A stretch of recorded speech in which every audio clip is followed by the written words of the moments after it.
ሰላም ጤና ይስጥልን ክቡራትና ክቡራን ተመልካቾቻችን ከሀዲያ ቴሌቪዥን የዕለቱን ዜናዎች ይዘንላችሁ ቀርበናል። በቅድሚያም አርዕስተ ዜና። ምክር ቤቶች የህዝብ ችግሮችን በመከታተል ችግሮቹ እንዲፈቱ የሚያደርጉ በመሆናቸው ሊደገፉ እንደሚገባ ተጠቆመ። የመንግስትና የህዝብ ውስን ሀብት በቁጠባ በመጠቀም የከተማውን ልማት ማሳለጥ ያስፈልጋል አሉ የሆሳና ከተማ ከንቲባው አቶ ሳሙኤል ሽጉጤ። ያለ ሴቶች ተሳትፎ ማህበራዊ፣ ኢኮኖሚያዊና ፖለቲካዊ ጉዳዮችን ማሳካት እንደማይቻል ተጠቆመ። ከውጭ የተባበሩት መንግስታት ድርጅት ባለስልጣን እስራኤል ወደ ጋዛ የሚያስገቡ ተጨማሪ መንገዶችን እንድትከፍት አሳሰቡ።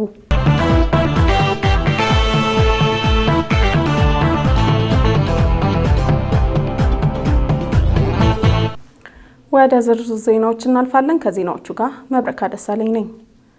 ምክር ቤቶች የህዝቡን ችግሮች በመከታተል ችግሮቹ እንዲፈቱ የሚያደርጉ በመሆናቸው ሊደገፉ እንደሚገባ ተጠቆመ። የሀዲያ ዞን ምክር ቤቶች 36ኛ የጋራ ፎረም ስብሰባ ከወረዳዎችና ከከተማዎች ምክር ቤቶች ጋር አካሂዷል። ቤቴሌም ደመቀ። የምክር ቤቶች የጋራ ፎረም አንዱ ከአንዱ የተሻለ ትምህርት ለመውሰድ ጥሩ እድል ከመፍጠር ባለፈ ያለውን ክፍተት በመነጋገር ለመፍታት የሚረዳ ነው። በዚህም የሀዲያ ዞን ምክር ቤት የጋራ ፎረም ባካሄዱበት ወቅት የወረዳዎችና ከተማ አስተዳደሮች የ2017 ዓ.ም እቅድ አፈጻጸም ሪፖርት ቀርቧል። በቀረበው ሪፖርት መነሻ በማድረግ የፎረሙ ተሳታፊዎች ሀሳብና አስተያየት አንስተዋል። የጋራ ፎረሙ የተሻለ ተሞክሮ ለመቀመር ጥሩ እድል ከመፍጠር ባለፈ የነበሩ ክፍተቶችን ለማረም የሚያግዝ ፎረም መሆኑን የስብሰባው ተሳታፊዎች አንስተዋል። በወረዳዎችና ከተማ አስተዳደሮች ጊዜውን ጠብቆ ውይይት ያለማድረግ ክፍተት መስተዋሉን ጠቁመው ይህም ከሚመለከተው አካላት ጋር በጋራ በመሆን መፍታት እንደሚገባም ተጠቁሟል። የሀዲያ ዞን ምክር ቤት ዋና አፈ ጉባኤ ወይዘሮ ቴነሽ ሙልጌታ በዚህ ወቅት እንደተናገሩት ስብሰባው በየወረዳዎች ከሚገኙ ምክር ቤቶች የነበረውን የስራ እንቅስቃሴ ሂደት በማቅረብ ውይይት በማድረግ አንዱ ለአንዱ ልምድ የሚወስድበትና የሚማማ በት እንደሆነም ተናግረዋል። በፎረሙ የቀረበው ሪፖርት እንደሚያሳየው በአንዳንድ ወረዳዎችና ከተማ አስተዳደሮች ውይይት ለማድረግ የበጀት እጥረት ለስራው መስተጓጎል እንደፈጠረም ገልጸዋል። ምክር ቤቶች ህብረተሰቡ ውስጥ ያለውን ችግር በመለየት ለችግሩ መፍትሄ ለመፍጠር የስራ አስፈጻሚዎች ምክር ቤቶችን ድጋፍና ክትትል ማድረግ እንደሚገባቸውም ተናግረዋል ሲል ባልደረባችን ሙላለም ቀጭኔ ዘግቧል። የመንግስትና የህዝብ ውስን ሀብት በቁጠባ በመጠቀም የከተማውን ልማት ማሳለጥ ያስፈልጋል አሉ የሆሳና ከተማ ከንቲባው አቶ ሳሙኤል ሽጉጤ። የሆሳና ከተማ ፋይናንስ ጽህፈት ቤት የ2017 በጀት ዓመት እቅድ አፈጻጸምና የ2018 በጀት ዓመት እቅድ ላይ ውይይት አካሂደዋል። ዘመን ዮሐንስ ተጨማሪ አለው።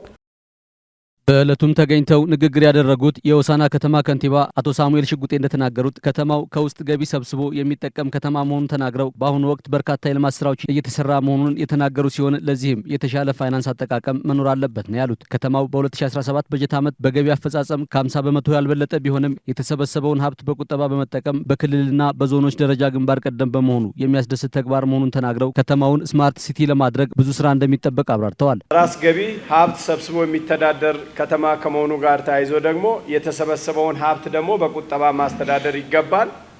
ባለፈው በጀት ዓመት የሀዲያ ዞን እና የክልል ደረጃን በተደረገው ግምገማዎች ላይ የሆሳና ከተማ ፋይናንስ ጽህፈት ቤት ሀብትን በቁጠባ በመጠቀምና በራስ ገቢ ማስተዳደር በመቻል የተሻለ አፈጻጸም በማግኘቱ ከአንድም ሁለት ዋንጫ ለማግኘት ችሏል። በራሴና በከተማ አስተዳደሩ ስም ከፍ ያለ ምስጋና እናቀርባለን። በአሁኑ ወቅትም የመንግስት ሰራተኞች የደሞዝና የውሎ አበል ማሻሻያ መደረጉን የተናገሩት አቶ ሳሙኤል የከተማውን የገቢ አቅም መጨመርና ሀብት በቁጠባ መጠቀም እንደሚያስፈልግ ጠቁመዋል። የሆሳና ከተማ አስተዳደር ፋይናንስ ጽህፈት ቤት ኃላፊ ወይዘሮ ገነት ሰለሞን በበኩላቸው ጽህፈት ቤቱ በ2017 በጀት ዓመት የተመደበውን ውስን ሀብት በአክሽን ፕላን መሰረት በመጠቀም በተለይም የመንግስት ሰራተኞች ደሞዝ ክፍያ፣ በግዢ አፈጻጸም፣ በኦዲት አመላለስና በንብረት አወጋገድ ስራዎች ጠንካራ ስራ በመሰራቱ ጽህፈት ቤቱ በክልል በዞንና በከተማ ደረጃ የተሻለ አፈጻጸም በማስመዝገቡ የዋንጫና ሰርቲፊኬት ሽልማት ማግኘት መቻሉን አብራርተዋል። በጣም ተቀናጅቶ ለለውጥ ነው። የኔ ስራ ነው፣ የክሌ ስራ ነው፣ የግዢ ስራ ነው፣ የክፍያ ስራ ነው ሳይባል በቅንጅት በመስራት የመጣ ለውጥ ነው። በዚህ ላይ በተለይም ከህዝብ ክንፍ ጋር ያለ ቁርኝት የኛ በጣም የተጠናከረና በየሩብ ዓመቱ መጥቶ የኛ እቅድ አፈጻጸም የሚገመግም ህዝብ ክንፎች ከጎን እየደገፉ የነበሩበት። ሌላኛው ሀዲያ ዞን ፋይናንስ መምሪያ በተለይ ሂሳብ ሪፖርት ላይ እኛ ልዩ ተሸላሚዎች ሆኖ ዞን ላይ ባለሙያ እስከሚሸለም ድረስ ቅርብ ክትትልና ድጋፍ ከሙያ አንጻር አይቲ ባለሙያዎች ሂሳብ ባለሙያዎች በጣም ክትትል ሲያደርጉም ነበር። እነዚህን አቀናጅተን በመስራት ውጤት ለማምጣት ተችሏል። ከክልል ጀምሮ ባለው ላይ የውስጥ ችግሮቹን በሂደት እየቀረፈን በመምጣት በመጨረሻ ላይ ግን እንዲድረብ ድሎችን ማግኘት ችለናልና የከተማ አስተዳደር ፋይናንስ በከተማ በጀት የሚሰሩ ልማቶችን በዋናነት በመንግስት ኢኒሼቲቭ የሚሰራ የኮሪደር ልማት፣ የውስጥ ለውስጥ አስፓልትና ሌሎች የልማት ስራዎችን የፋይናንስን አሰራር በጠበቀ መልኩ ክፍያዎች እየተፈጸሙ መቆየታቸውን ተናግረዋል። ወይዘሮ ገነት አክለውም የፋይናንስ አገልግሎት አሰጣጡን በማሻሻል ተገልጋዮች የተሻለ አገልግሎት እንዲያገኙ ተደርጓል ብለዋል። በከተማውም ለበርካታ ጊዜያት ውዝፍ ዕዳ ሆኖ የቆየውን የማህበራዊ ዋስትና ዕዳ ወደ 260 ሚሊዮን ብር ክፍያ መፈጸም መቻሉን አብራርተዋል። ዘንድሮ አመት ላይ ጡረታ ዕዳ ውዝፍ ከ260 ሚሊዮን በላይ ዕዳዎች የነበሩበት ከተማና አካውንቶች ሲዘጉ የነበሩበት ከተማን ሙሉ ለሙሉ በ2017 ከጡረታ ማህበራዊ ዋስትና ዕዳ ነጻ በማድረግ ሌላኛው እንደ ከተማችን ከክልል ጀምሮ ያው ንብረት እየተወገደ መጥቷል።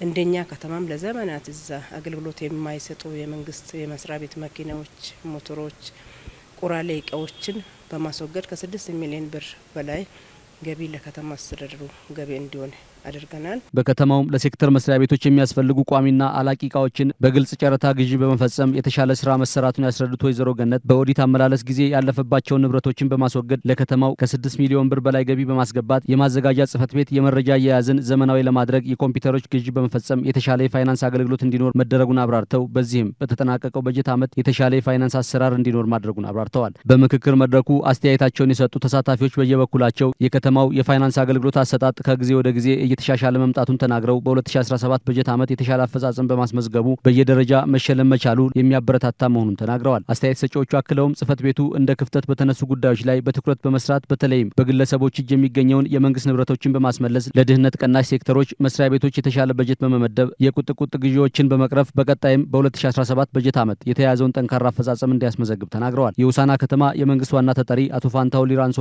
የሆሳና ከተማ ምክትል ከንቲባ አቶ አድነው ባፋ በየበኩላቸው የሆሳና ከተማ በአሁኑ ወቅት በፈጣን እድገት ውስጥ የሚገኝ ከተማ መሆኑን ተናግረው ከተማውን በሀገር ደረጃ ተወዳዳሪና ጽዱ ለማድረግ የተሻለ የፋይናንስ አሰራር መኖሩ አስፈላጊ መሆኑን አብራርተው ለዚህም ሁሉም የሴክተሩ ኃላፊዎች የስምሪት ስርዓቱን በስነ ምግባር መምራት እንዳለባቸው አሳስበዋል። የሆሳና ከተማ አሁን በርካታ ልማቶች እየተሰራ ቢሆንም በርካታ ፕሮጀክቶች ያልተከፈሉ በመሆናቸው በገቢ አሰባሰብ ላይ ልዩ ትኩረት እንደሚያስፈልግም በአጽንኦት አብራርተው በፋይናንስ ጽህፈት ቤትም በ2017 በጀት ዓመት የተመዘገበው የተሻለ አፈጻጸም በ2018 በጀት ዓመትም ለመድገም ሁሉም በቁርጠኝነት መስራት እንደሚገባ ጠቁመዋል። በመጨረሻም የተሻለ አፈጻጸም ላስመዘገቡ ስራ ሂደቶችና ሰራተኞች የእውቅናና ሰርተፊኬት ተሰጥቷቸው ጉባኤው ተጠናቋል ሲል ባልደረባችን ዋበላ ወርቁ ዘግቧል።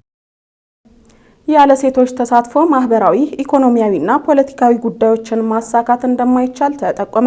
የሀዲያ ዞን ሴቶችና ህጻናት ጉዳይ መምሪያ የ2017 በጀት ዓመት ሴክቶሪያል ጉባኤውን የላቀ ትጋትና ቅንጅት ለሴቶችና ህጻናት ሁለንተናዊ ተሳትፎና ተጠቃሚነት በሚል መሪ ሀሳብ በሆሳና ከተማ አካሂዷል። ተጨማሪ ያለን በጉባኤው መክፈቻ ላይ የእንኳን ደህና መጣችሁ መልእክት ያስተላለፉት የሀዲያ ዞን የሴቶችና ህጻናት ጉዳዮች መምሪያ ኃላፊ ወይዘሮ ትሬዛ አለሙ የዘንድሮ የሴክተር ጉባኤው በሀገር አቀፍ ደረጃ ታላቁ የህዳሴ ግድብ ተጠናቆ በተመረቀበትና እንደ ዞን በገጠር ኮሪደር ልማት የቤቶች ልማት በሌሞ ወረዳ ዱባንቾ ቀበሌ ላይ በጠቅላይ ሚኒስትር ዶክተር አብይ አህመድ በተመረቀበት ማግስት መደረጉ ከሌላ ጊዜው ለየት እንደሚያደርገው ገልጸው የሀዲያ ዞን ሴቶችና ህጻናት ጉዳዮች መምሪያ በተሰጠው ኃላፊነት መሰረት የሴቶችን ተሳታፊነትና ተጠቃሚነት እንዲሁም የህጻናት መብትና ደህንነትን ለማስከበር የተለያዩ ተግባራትን ሲያከናውን መቆየቱን ገልጸዋል። በዚህም ሴቶች በማህበራዊ በኢኮኖሚያዊና በፖለቲካዊ ጉዳዮች ላይ ተጠቃሚ መሆን መቻላቸውን ገልጸዋል። በኢኮኖሚው ዘርፍ በሌማት ትሩፋት፣ በጓሮ አትክልት፣ በዶሮ፣ በከብት እርባታ እንዲሁም ሴቶች ራሳቸው ከሚያገኙት ገቢ እየቆጠቡ እየተበደሩ ተጠቃሚ የመሆን ተግባር ከጊዜ ወደ ጊዜ እየጨመረ መምጣቱንና ማንበብና መጻፍ የማይችሉ ሴቶችን በተግባር ተኮር የጎልማሶች ትምህርት እንዲማሩ በማድረግ ለውጥ ማምጣት መቻሉን ገልጸዋል። እንዲሁም በጤናው ዘርፍ ሴቶች የማህጸን በር ካንሰርና የጡት ካንሰር ቅድመ ምርመራ ላይ ግንዛቤ ተሰጥቷቸው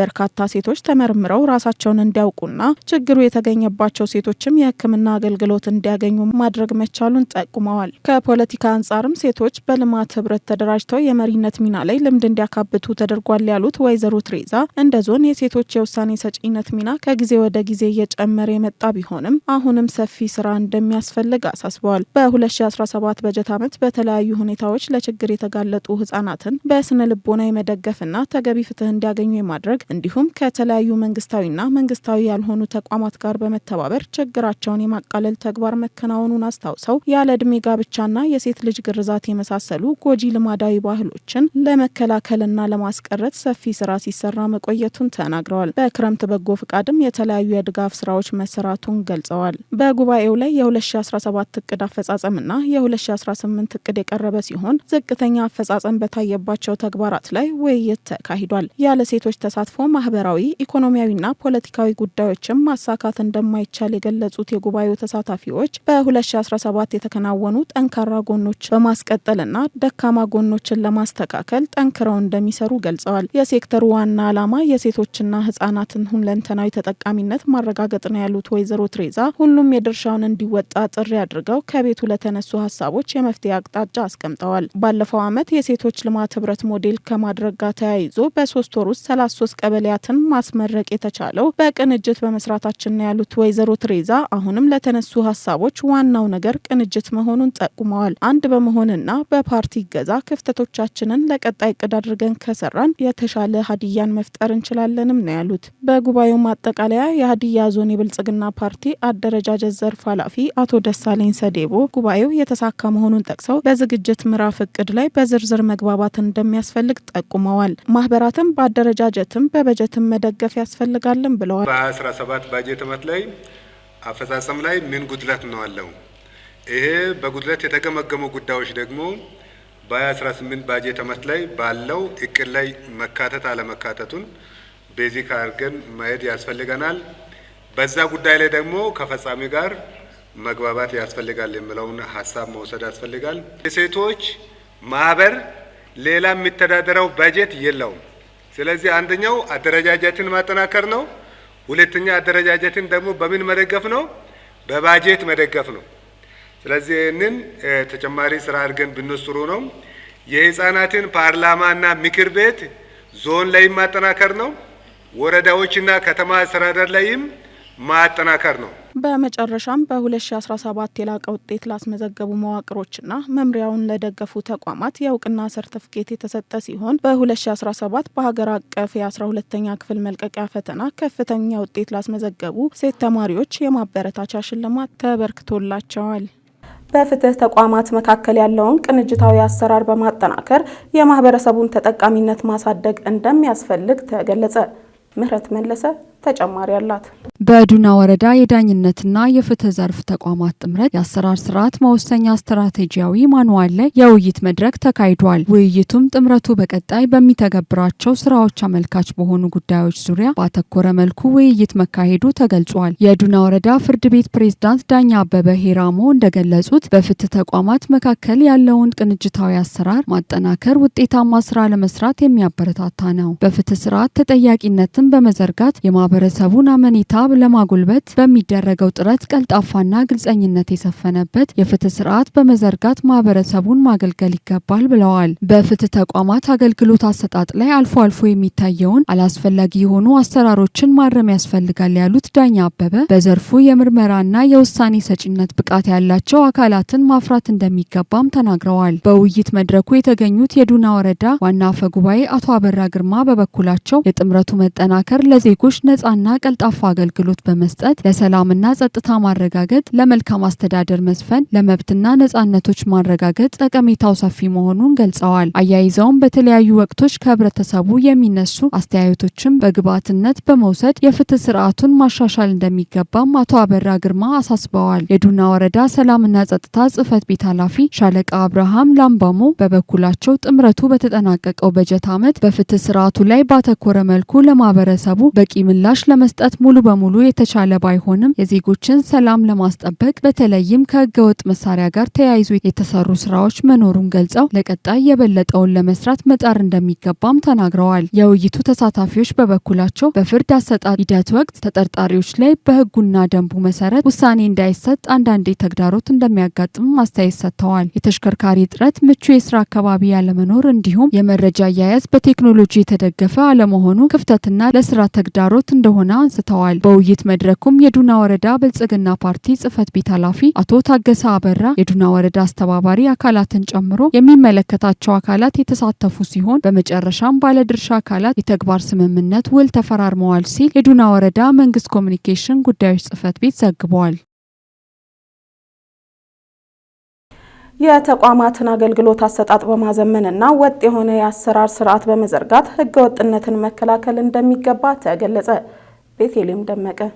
የማዕከላዊ ኢትዮጵያ ክልል ህዝብ ተወካዮች ምክር ቤት በንግድና ገበያ ልማትና ትራንስፖርት አገልግሎት ዘርፍ ላይ የህዝብ አስተያየት መስጫ መድረክ በወልቂጤ ከተማ ከማህበረሰብ ተወካዮች ጋር ውይይት ተካሂዷል። የክልሉ ህዝብ ተወካዮች ምክር ቤት ምክትል አፈ ጉባኤ ወይዘሮ መነቴ ሙንዲኖ እንደገለጹት የተቋማትን አገልግሎት አሰጣጥ በማዘመንና ወጥ የሆነ የአሰራር ስርዓት በመዘርጋት ህገወጥነትን መከላከል እንደሚገባም ተናግረዋል። በትራንስፖርትና በንግዱ ዘርፍ የሚነሱ ክፍተቶችን በአንድ አካል ጥረት ብቻ ስለማይለወጥ ህብረተሰቡ ህገወጥነትን አይቶ ከማለፍ ትግል በማድረግ ህጋዊ ስርዓት እንዲሰፍን መተባበር አለበት ብለዋል። በኋላ ቀርነት አሰራር ህገወጥነትን መከላከል አዳጋች ነው ያሉት ምክትል አፈ ጉባኤዋ አገልግሎት አሰጣጡን ዲጂታል በማድረግ ማህበረሰቡንና የንግዱን ማህበረሰብ ማብቃት ተገቢ መሆኑን አመላክተዋል። አምራችና ሸማች ለማግኘት የተጀመሩ የሰንበት ገበያዎችን ማስፋትና በትራንስፖርት ዘርፉም የተጀመሩ የቁጥጥር ስራዎችም ማጠናከር እንደሚገባም ተናግረዋል። የክልሉ ንግድና ገበያ ልማት ቢሮ ኃላፊ ዶክተር ባዩሽ ተስፋዬ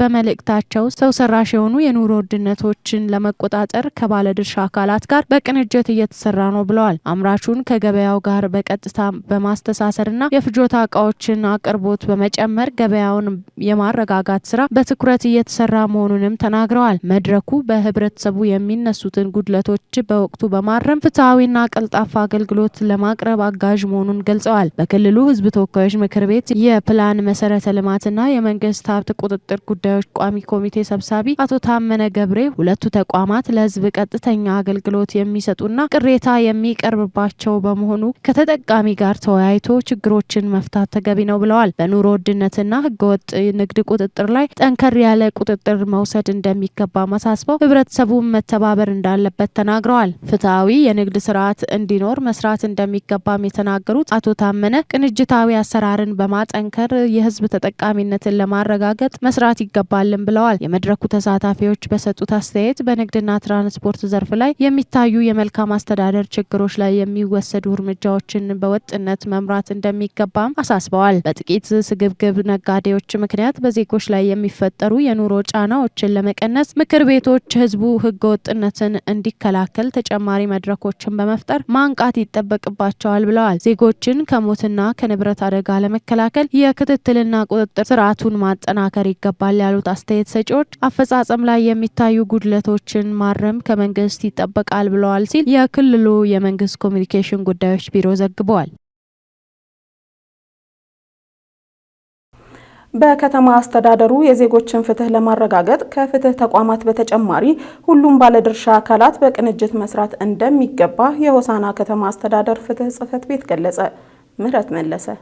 የሆሳና ከተማ አስተዳደር ፍትህ ጽህፈት ቤት ባለድርሻ ከሆኑት ከከተማ አስተዳደሩ አንደኛ ደረጃ ፍርድ ቤትና ከፖሊስ ተቋማት ጋር በሶስትዮሽ በጋራ ጉዳዮች ዙሪያ የምክክር መድረክ በሆሳና አካሂዷል። የሆሳና ከተማ አስተዳደር ፍትህ ጽህፈት ቤት በከተማው የሚኖሩትን ዜጎች ደህንነት፣ ፍትህ፣ ሰብአዊነትና ዲሞክራሲያዊ መብቶችን ለማስጠበቅ በሚያስችሉ የጋራ ስራዎች ዙሪያ አብረውት ከሚሰሩ ባለድርሻ ተቋማት ጋር የምክክር መድረክ ነው ያካሂደው። መድረኩን የመሩት የሆሳና ከተማ አስተዳደር ፍትህ ጽህፈት ቤት ኃላፊ አቶ እያሱ ሰቦ በወቅቱ እንደተናገሩት ተቋማችን በሶስትዮሽ ፍርድ ቤት፣ ፖሊስና አቃቤ ሕግ በሌላ በኩል ደግሞ በሁለትዮሽ ምርመራና አቃቤ ሕግን በሚመለከቱ የጋራ ጉዳዮች ላይ ለመምከር የተዘጋጀ መድረክ ነው ብለዋል። ኃላፊውም አያይዘው በከተማችን የዜጎችን ሁለንተናዊ ፍትህ ለማስጠበቅ የሚሰሩ ስራዎችን ተቋማቱ ተቆጣጥሮ የተሰጣቸውን ተልዕኮ በሶስትዮሽ በሁለትዮሽና በተቋሙ ደረጃ እንዲሁም ከአስተዳደር ከሃይማኖትና ከሌሎች ባለድርሻ ተቋማት ጋር በመቀናጀት የሚሰራበት እንደሆነም በመጠቆም ይህንን ኃላፊነት ለመወጣት የሚያስችሉትን ስራዎች በገለልተኝነት መስራት እንደሚገባም ተናግረዋል።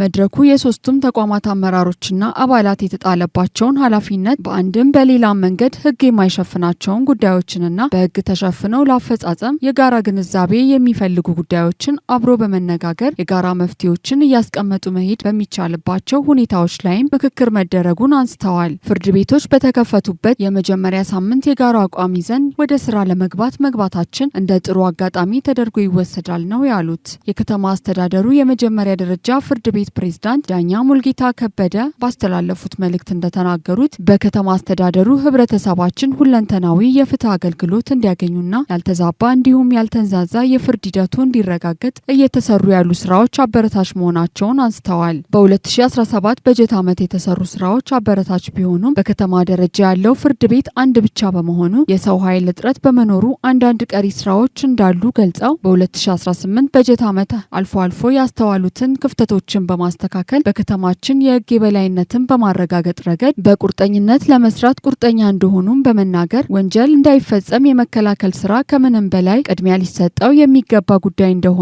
አንስተው ከዚህም በተጨማሪ በምርመራ ዙሪያ ያሉትን ስራዎች በትኩረት ለማካሄድ በሶስትዮሽ የውይይት መድረክ መዘጋጀቱ ጠቃሚ እንደሆነ የተናገሩት ዳኛ ሙልጌታ ከበደ እንደ ከዚህ ቀደሙ ሁሉ የተቋማችን የፍትህ አገልግሎት አሰጣጥ ሂደት በቀጣይም በቅንጅትና በህዝብ ወገንተኝነት ለማስኬድ መድረኩ ግብዓት የተገኘበት ስለመሆኑ አስተያየታቸውን ሰጥተዋል። የሆሳዕና ከተማ አስተዳደር ፖሊስ ጽህፈት ቤት አዛዥ ምክትል ኮማንደር ጥጋቡ ቀጭኔ ባስተላለፉት መልእክት የሶስትዮሹ መድረክ ፍርድ ቤቶች ወደ ስራ በተመለሱበት ወቅት መካሄዱ ባለድርሻ ተቋማት የጋራ ግንዛቤ ይዘው ከፊት ባሉ ሰፊ ጊዜያት ውጤታማ ስራ ለመስራት አስቻይ እንደሆነም ጠቁመዋል። በ2018 በጀት ዓመት ተገልጋዩ ህብረተሰብ ከፍትሐዊ አገልግሎት አሰጣጥ ጋር በተያያዘ የኪራይ ሰብሳቢነትና ብልሹ አሰራሮችን በማስወገድ የዜጎችን የፍትህ ፍላጎት ለመፍታት ባለድርሻ ተቋማት በቅንጅትና በቁርጠኝነት በጋራ መንቀሳቀስ እንደሚገባም አስገንዝበዋል። የመድረኩ ተሳታፊዎች በበኩላቸው ተልኳችን ዜጎችን በፍትሐዊ መንገድ ማገልገል በመሆኑ በሶስትዮሽም ሆነ በሁለትዮሽ በከተማ አስተዳደሩ የሚፈጸሙትን ወንጀሎችን መከላከልና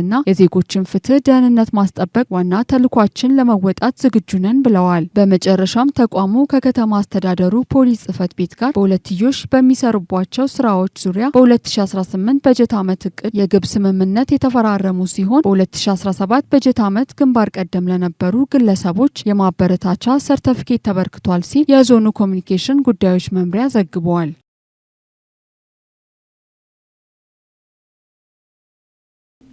የክልሉን ሁለንተናዊ እድገት ለማረጋገጥ ሰላምን ማጽናት እንደሚጠበቅ የማዕከላዊ ኢትዮጵያ ክልል ሰላምና ጸጥታ ቢሮ አስታወቀ።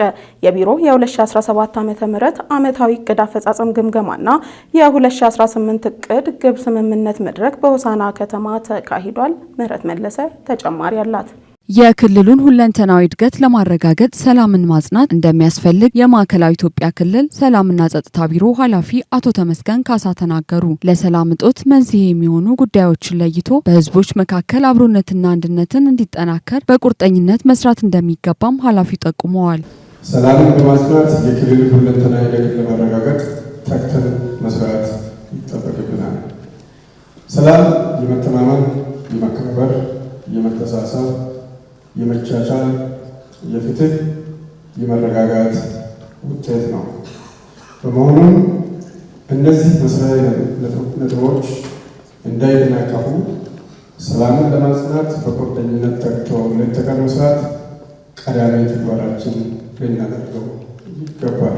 በየአካባቢው በግልና በጥቂት ቡድኖች አላስፈላጊ ጥቅም መሰረት ያደረጉ ግጭቶችን በማስወገድ ዘላቂ ሰላም መገንባት እንደሚገባም አስገንዝበዋል። ቅድሚያ መከላከል ላይ በማተኮር ግጭት የሚያስከትለውን አሉታዊ ተጽዕኖ ማስወገድ ይጠበቃል ያሉት አቶ ተመስገን ካሳ ክልሉን የሰላም ተምሳሌት ለማድረግ እየተሰራ ያለው ተግባር ከምንም ጊዜው በላይ ተጠናክሮ ይቀጥላል ነው ያሉት። የተከበረው ጸጥታ ምክር ቤት ያስቀመጣቸው ዋና ተግባራትን በጥንቃቄ በመለየትና እንዲሁም በዛሬ ፕሮግራም ተቆጥሮ የሚሰጡ ግቦችን ትኩረት በማድረግ ክልሉን የሰላም ተምሳሌ ለማድረግ እየተሰራ ያለውን ተግባር የበለጠ ለማሳደግ በእምነት መሰረት አስፈላጊ ይሆናል።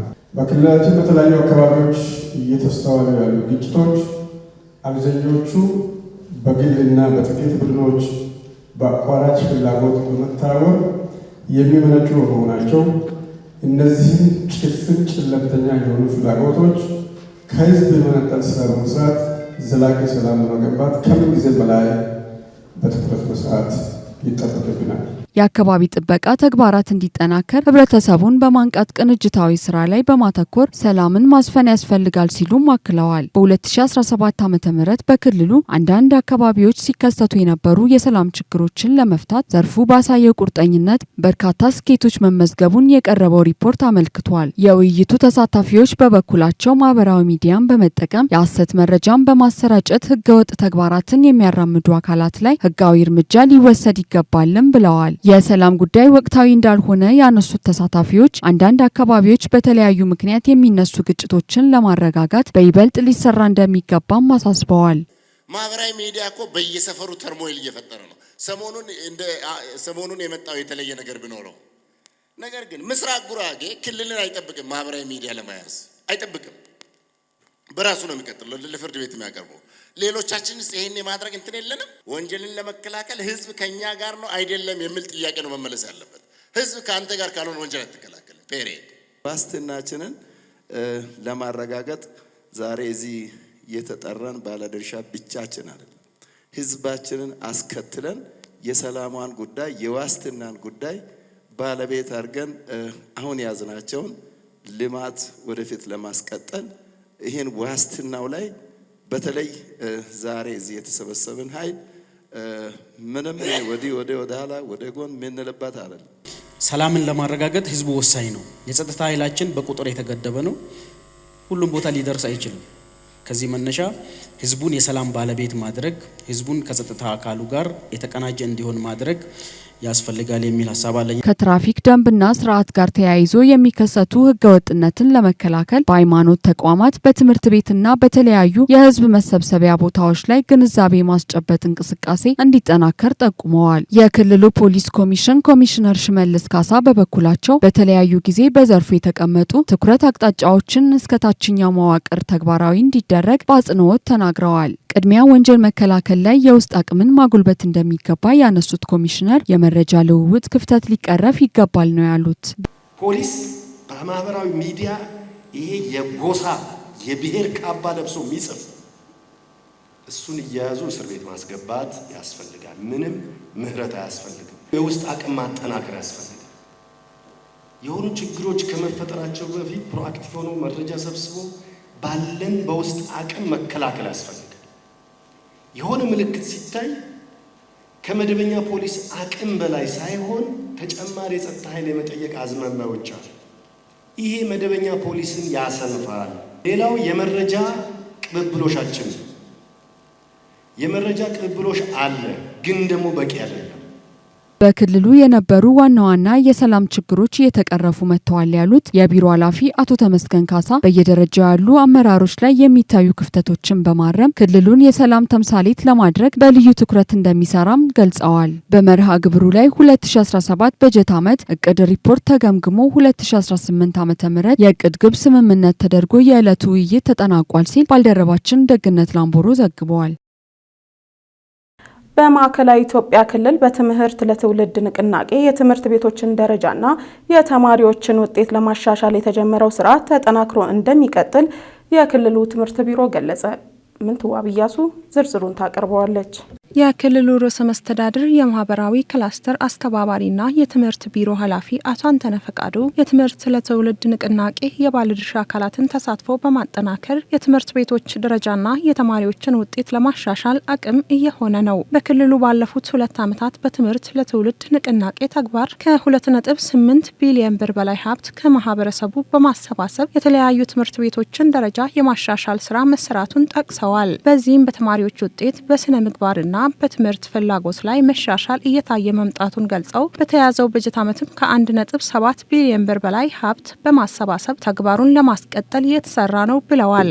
በ2018 በጀት ዓመትም በሶስተኛው ዙር የትምህርት ለትውልድ ንቅናቄ 1.7 ቢሊዮን ብር ገደማ ሀብት በማሰባሰብ የትምህርት ቤቶችን ደረጃ ለማሻሻል ይሰራል። በማህበረሰብ አቀፍ ትምህርት ቤት ምገባ ፕሮግራም በ259 ትምህርት ቤቶች 62002 ተማሪዎች እንዲሁም በክልሉ መንግስት በጀት ድጋፍ በ7 ትምህርት ቤቶች 55958 በድምሩ 118000 ተማሪዎች ገደማ የትምህርት ቤት ምገባ ፕሮግራም ተጠቃሚ ሆነዋል። የጉራጌ ዞን ትምህርት መምሪያ ኃላፊ አቶ መብራቴ ወልደ ማርያም በበኩላቸው በዞኑ የትምህርት ለትውልድ ንቅናቄ በዘርፉ ማህበረሰቡን ማዕከል ያደረገ ውጤታማ ተግባር እንዲከናወን እድል ፈጥሯል ብለዋል።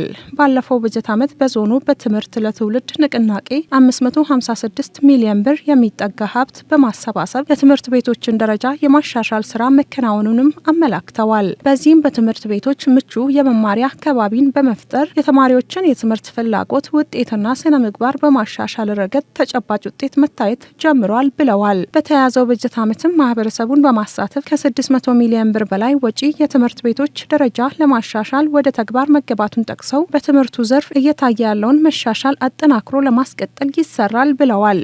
ጠቅላይ መለያ ዞናችን ህዝብ ባለሀብቱ የቀድሞ ተማሪ ህብረቶች ሀገር ውስጥና ከሀገር ውጭ ያሉ የዞኑ ተወላጆች እንደዚሁም አጋሮች አስተባብረን ለመሰብሰብ 600 ሚሊዮን ብር አቅደናል።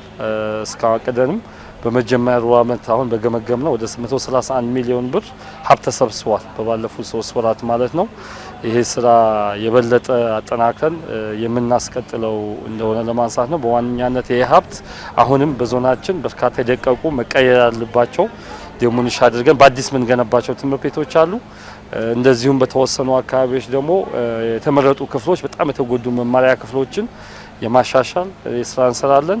የስልጤ ዞን ትምህርት መምሪያ ኃላፊ አቶ ሹክራላ አወል በበኩላቸው በዞኑ የትምህርት ለትውልድ ንቅናቄ በዘርፉ የሚስተዋሉ ማነቆችን ለመፍታት እያገዘ መሆኑን ተናግረዋል። በ2017 በጀት ዓመት ከ378 ሚሊዮን ብር በላይ ሀብት በማሰባሰብ ትምህርት ቤቶችን በግብዓት ከማሟላት በተጨማሪ አዳዲስ የመማሪያ ክፍሎች ተገንብተው ለአገልግሎት መብቃታቸውን ገልጸዋል። በበጀት ዓመቱ ባለድርሻ አካላትን በማስተባበር ከ460 ሚሊዮን ብር በላይ ሀብት በማሰባሰብ የትምህርት ቤቶችን ደረጃ ለማሻሻልና አንድ መጽሐፍ ለአንድ ተማሪ ጥምርታን ለማሳካት ታቅዶ ወደ ተግባር መገባቱን ገልጸዋል። ትምህርት ቤቶቻችን ሁሉም ደረጃቸውን ያሟሉ አይደለም። ቅድም እንዳልኩ 32% ላይ ነው ያለው አንደኛ ደረጃ፣ ሁለተኛ ደረጃ 61% ላይ ነው። ቅድመ አንደኛ 11% ነው ደረጃቸውን ያሟሉት። እነዚህ ትምህርት ቤቶችን ለማሻሻል በዚህ ዓመትም ሰፋ ያለ ማህበረሰብ ንቅናቄ እንፈጥራለን። አንድ መጽሐፍ ለአንድ ተማሪ ይቀጥላል። 80 ሚሊዮን ብር በአንድ መጽሐፍ ለአንድ ተማሪ ለመሰብሰብ እቅድ ይዘናል።